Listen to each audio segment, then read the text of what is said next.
why should I? You know, I just wanted to make pots, and that's what I did. But I was very lucky, looking back, that there were 2 roads across Dartmoor, and I was on one of them. And so the tourists had nowhere to go, and once they drove down there, they couldn't turn around. And they had to buy a little pot. And this was at the time when wood-fired, shall we say brown pots, it's a dirty word, was very unfashionable, and brightly coloured earthenware was the vogue thing. So I was kind of fighting against all changes. And I wasn't ready to go to shows or put my work out. I was still learning what I was doing. And so I stayed here for 13 years, until eventually Dartmoor beat me. It's a harsh place. It's a wild and lovely place. And as you're young and wild yourself, it was the place to be. But eventually, it kind of beat me. So I had to move away. But this is my first kiln on Dartmoor. It's a little Olsen kiln. And it was a kiln that worked really well. And if anybody asks me about wood firing and they want to learn how to wood fire, I always suggest they use this kiln. It's quite reasonably cheap to fire, and it's easy, and it's a good kiln to use. So this kiln was indoors in the pottery. Just a few shots of powder mills. There's a clue in the name. It used to be a gunpowder mill. So I kind of regarded this as my garden, and it was a great inspiration for the work that I was doing. After firing, Sven and I used to go for a swim in this little river, not in winter, of course.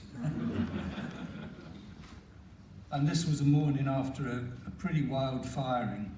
We had over 100-mile-an-hour winds, and the treetops had all blown out. So it just gives you a glimpse of life on Dartmoor. I know how the prisoners feel, and I know why they're sent there. This is the beginning of when I was kind of beginning to see what would happen with the effects of fire and ash on the pots. Although this kiln wasn't suited for it, I was raking up the embers to make all the ash fly onto the pots. And it was kind of a slippery slope. I was heading down this road. It was uncontrollable for me. It's that drive of a wood firer. Again, the pots that were selling, they didn't want pots with dribbly ash on. I had a visitor's book in my showroom, and I knew it was time to go when somebody wrote a comment in there and said, "What a lovely shop full of seconds." So I thought perhaps it's time that I found another market. This is the first big kiln I'd ever built. I didn't know what on earth I was doing. No idea whatsoever. And I consulted a boat builder, and he suggested that I made this herringbone effect because this arch was going all over the place, you know. And this kiln was 20 feet long chamber, 7 feet wide and 7 feet high. And I was a young lad, didn't know what on earth I was doing, you know, and it was such a learning curve for me. I'll just quickly go through some of these. This is the kiln pack. So they're packed in as tightly as possible. And I was making all domestic wares at the time. And with that big kiln, occasionally through the side stokes, there were 4 side stokes along the side. So when you're stoking, it's inevitable that you knock pots over. And these pots used to land in the side stoke and get covered in wood and embers. And they'd come out of the kiln all crusty and run in with ash. And it wasn't what I was looking for at the time. So I used to throw them away at the top of the kiln. And then in the winter, when the grass died down, all these little jewels would start popping up everywhere. And I could look at them in a fresh eye So I kind of started putting pots in these places in the kiln. And this is my first attempt, so you're looking down through one of those side stokes. And because the kiln wasn't really designed for stacking pots on top of pots, I knocked the big kiln down and rebuilt a lower arch. So it's all just telling the development of this uncontrollable direction. I had no choice in the pots I made. The kiln directed me. Just coming up to the key brick and the arch and the finished kiln. I remember Sven coming to help me fire this on the first firing. And I said, "What do you think to my new kiln, Sven?" It's a bit yellow, isn't it?"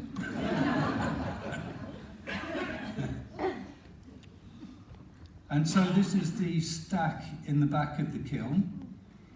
It's a red stoneware clay from what was the Meath quarry in Devon with a white slip. So this is in the back of the kiln where there's little ash but a lot of firework. So I'm looking for the marks that the flames will, when they hit the pot and they hit a wad and it all divides. And so you're beginning to kind of imagine what the fire will do with my work.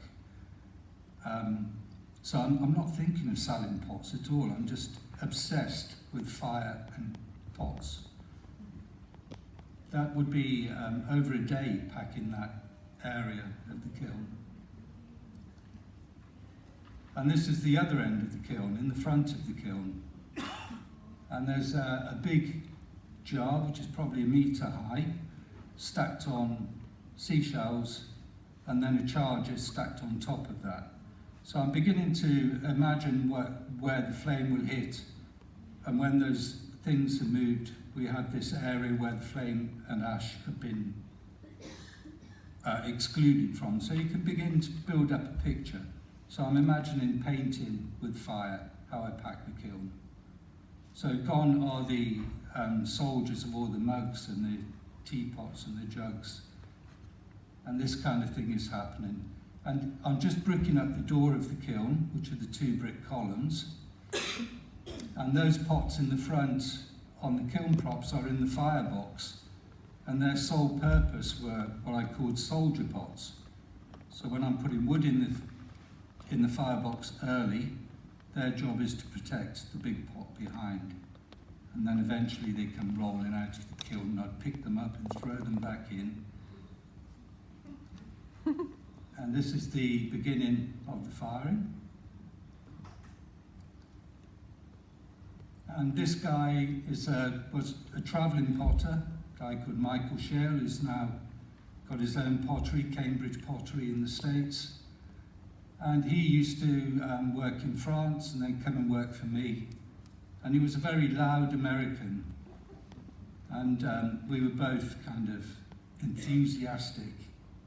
And we had a competition going all the time. Who could work the hardest, who could work the fastest, and who could make the biggest, of course. So during this time was probably the most productive. And we had a great time together. Yeah, and we talked kilns, and we talked pots, and we talked kilns and pots again. And it was never ending.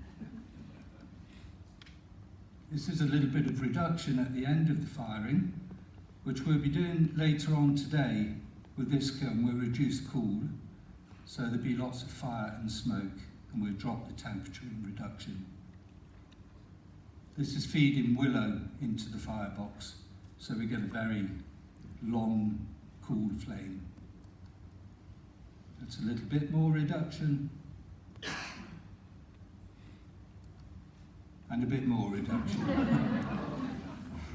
I didn't have any neighbours for 14 miles, so it was okay. But just after this photograph was taken, this was 6 a.m. in the morning, a policeman came down. You never see police in Devon. And he pulled up in the middle of the firing and said, "Oh, I saw smoke." I said, "It's okay, sir, I'm firing my kiln." "Oh, that's all right then." Got back in his car and drove off. That's just kind of at the end of the firing. See, I had a red face then. And Michael and I mentioned we talked pots and kilns, and we were talking a lot about anagama kilns. Anagama translates as whole kiln. So the original anagama kilns would be built by digging out, the potter would dig a hole in the clay hillside up the hill, and then he would crawl in there, place all his pots, and be firing this earth bank for maybe 2 weeks to get the temperature, because he's firing the whole surrounding bank as well. So because of the length of the firing, a certain style of pot developed with lots of ash and lots of firework. So there wasn't an original anagama kiln around. And being on Dartmoor, which is a big lump of granite that rises out of the ocean, we didn't have any clay hillsides. But what I did have was a big pile of scrap clay from the volume of work that Michael and I used to do. And an offshoot of the days of making gunpowder, they grew willow on site, which was the only place on Dartmoor where willow grew, to make the charcoal as an ingredient for the powder. So we started building the structure and cutting this willow down in our spare time, and just tying a few sticks together. And this thing just started to develop.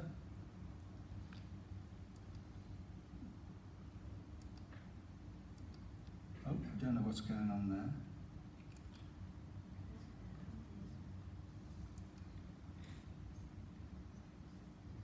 And it was rather a sexy thing anyway, as it was a shame to cover it.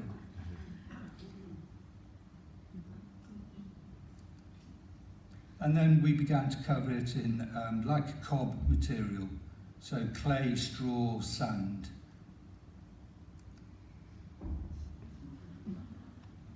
Isn't it beautiful? This kiln was just when I was leaving powder mills, so it only got fired once. But I was determined to fire it without the aid of a pyro or without cones. I wanted to trust my instincts and listen, look and smell. And I was amazed how incredibly easy it was without all those distractions of a pyrometer and cones and things like that. And just to trust your natural instincts. But this, at this time I had another friend who was an archaeologist who wanted to make pots as well, but he couldn't afford a kiln or the bricks to make a kiln. So he saw what I was doing and decided to build one of these himself. And he was firing a day ahead of me. And I'd just started the firing. We cancelled because we had a storm, so I put mine off for a day and just started as Tim was about to finish his firing. And I phoned up to see how the firing was going, and at the time, his daughter was about 6 years old. And I said, "Hello, Miranda, how's your daddy's firing going?" And she said, "Oh, the kiln's fallen down." And Tim knew I was going to phone, and she was supposed to say, "All is going to plan." So I was very worried about firing. So just splitting wood and stoking that kiln. So it's all made of clay, and my friend's kiln has just fallen down, who's done the same. So I'm extremely nervous. And that's a potter called Ian Jones. I don't know if you know him. He's a very successful potter in Australia, near Canberra. And he was over, and he's saying to me, "Nick, I think you should put a pyrometer in this." And I'm saying, "No, I won't do that, Ian." And of course, I've mentioned the comment about the seconds, and it was time to leave powder mills. Just change of life, we all go through that. And this was the next stage in my life. and I met this great inspiration to me and my work, a guy called Shiro Tsuchimura, who still pots in Nara in Japan, and his two sons are good potters too. But Shiro didn't come from the traditional family of potters like in Japan they do. He was actually the son of a dairy farmer who then became a Buddhist monk and saw tea bowls. And so he was fascinated with the tea bowls. And he made beautiful kilns, fired them with oil and threw wood ash on the pots. And he broke every rule I'd ever been taught. And it started me kind of questioning about pottery, about firing, and how perhaps, we should all kind of push things to the limit and see how far we can go. It's all about making mistakes, isn't it, and seeing what you can achieve. It's all too easy to play safe. So he was a great inspiration to me. This is his kiln. It was built in 4 hours. He lay down on his belly with his arms stretched, and that was the length of the kiln. So it was built with a bit of hardboard, just bent over, and a few bricks, and then once they'd built that section, slid along and built a bit more. That's my dear friend Chuck Schwartz, who is very poorly now. And the next stage of my life. My partner left me for somebody with money. Just before we bought this barn, she was going to keep her horse downstairs and I was going to have a pottery upstairs.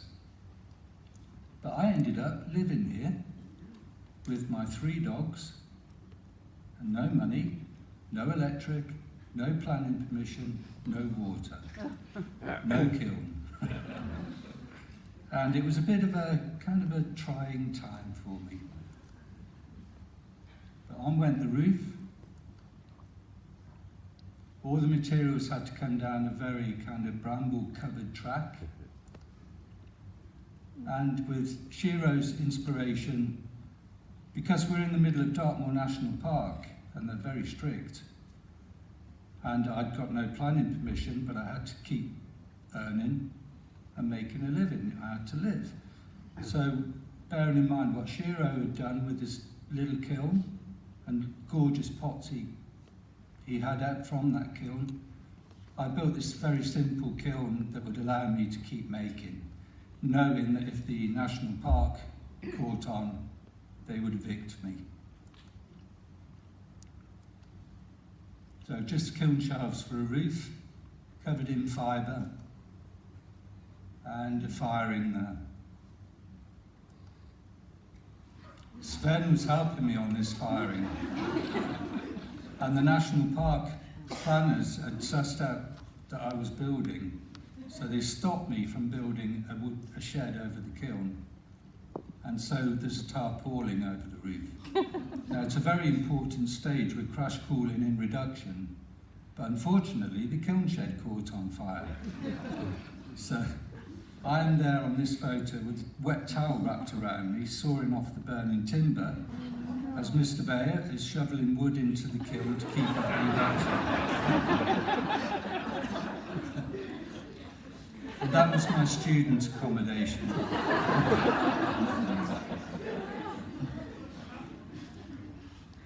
So because we had no electricity, and I always mix my own clay, I mixed clay by foot. It was very effective. A 2 bags mix would take about half an hour. And it was very nice as well, paddling in clay, very pleasurable. And then we got electricity. And we had planning permission. And we had water. My partner Sabina, when we had water turned on, it was a hose pipe. And she was naked and I was chasing around with the water. Yes, she was wonderful. This is my kick wheel. I built this wheel just after I left Derby as a student. I worked in a pottery in Italy and then for a potter in Germany. And I stopped off at the museum in Westerwald and saw this 17th century kick wheel, took a photograph and built my wheel from that. And this is still the wheel I use today. Just a big pot, about as high as I could go with the low ceiling.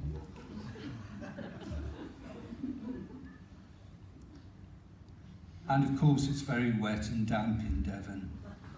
So we've got pots drying in the kitchen. This happens still all the time.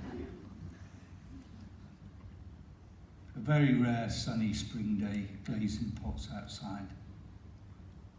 And my good friend Brian Dickinson, I don't know if any of you know him, he's helping me. We're building our new workshop out of cob, which is a traditional building material in Devon, subsoil, clay and straw. There's the ingredients.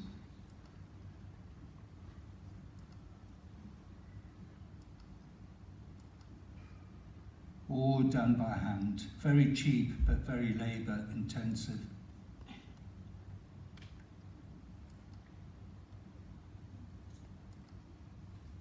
It was built, we made up these series of boxes, and that was a day's work of mixing and making one of these. They were 8 feet long, 2 feet thick and 2 feet high.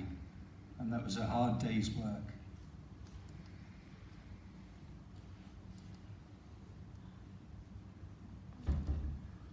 And that's pretty similar to how it is today. So it's come from a derelict barn which was rat infested to quite a pleasant home. And you know, the life of a potter, you might not have any money, but it has many other rewards. The inside of the workshop. And my dear old friend Rhodey, who passed away a couple of years ago, just after a wood delivery, he liked to get up there and have a sleep. I now have 2 big deer hounds, they're much bigger than this fella. And this is pretty similar to the kiln I built here. This kiln doesn't exist anymore, there's another one on site, but a little groundhog. So the kilns are coming smaller and the packing is kind of getting more interesting. The kiln was at 300 degrees and I'd forgotten to put cones in the front.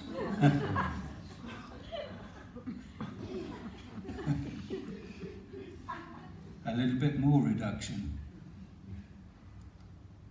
And some of the pots that really inspire me. This is a bellarmine from Northern Europe, and I find this forms such a, I don't know, you must all know, you're potters or collectors, you see a pot, you don't know what it is, but something kind of makes you very emotional, and you have to touch that pot and feel it. And some of these kind of pots do that to me. It's a very old pre-salt glazed German drinking vessel. I have these, I bought these off eBay. This dates from the 15th century. And this is one of mine when I was working with cracks. If a pot cracked, then I wonder how many more times I could fire this before it falls apart. This one had 7 firings, and it was one of the most beautiful pots I'd made. Nobody bought it because it was cracked, of course, but somebody did in the end. I'll just go through these pots. They're just examples of my work over the last 10 years or so. That one's been under a side stoking hole, so it's been buried in embers, and then the embers have melted to produce the ash. This is, I had a grant from Southwest Arts, and I was interested in firing large platters, but firing them as liquid. So I was making like an Olsen kiln base with the firebox underneath, and then making a sand mould and pouring in liquid clay about 6 inches thick, and then building the walls up and firing them very quickly. So this was fired in a day to cone 12 from liquid, and then came out the kiln next day. But again, unsellable, but it was something that I had to do. And I will revisit this. It's a very interesting area to go. Just one of those large jars from the front of the kiln. A close-up of what ash and a seashell scar, all that combination of things that you can't really explain what's going on. And sometimes you don't need to. You just kind of know if you do something, you have a chance of getting these kind of effects. Most of the time, you completely trash a pot, but occasionally you get a gem. And if you don't push things, you won't get results. So a good wood firer has to be strong enough to accept failure. And I've had many of those, but occasionally a beautiful pot will come along. My inspiration of English medieval pots. The other thing, when people see my work, and because I wood fire and the style of wood firing I do, they only see the Japanese influence, whereas in fact there's a lot of English earthenware, medieval forms coming through. And often those simple shapes, they're so difficult. One of the big bottles fired under the side stoke, and the ash, one side is blue, and the other side there must have been a bit of iron that had melted in with the ash, and there's this defining line of the two dribbles. One of the best tea bowls I've ever made, and I wish I knew where it was. I would love to buy it back.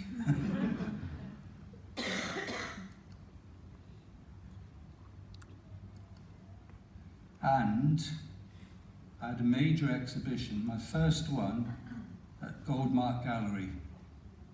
And so, 6 months before the exhibition, I decided to knock down my kiln. And I do those impulsive things.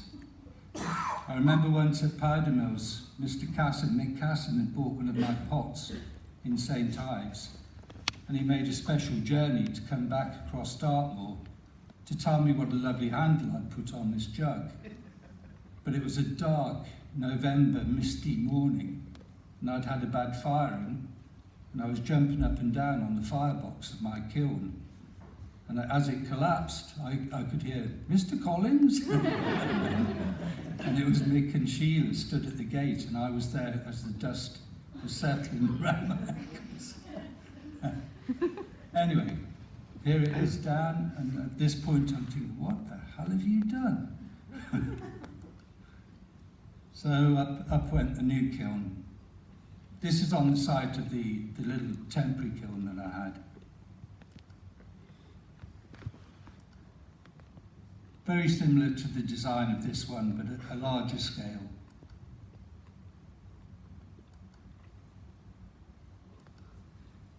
And the first firing was a very cold, frosty night. So we were candling with a log through the night.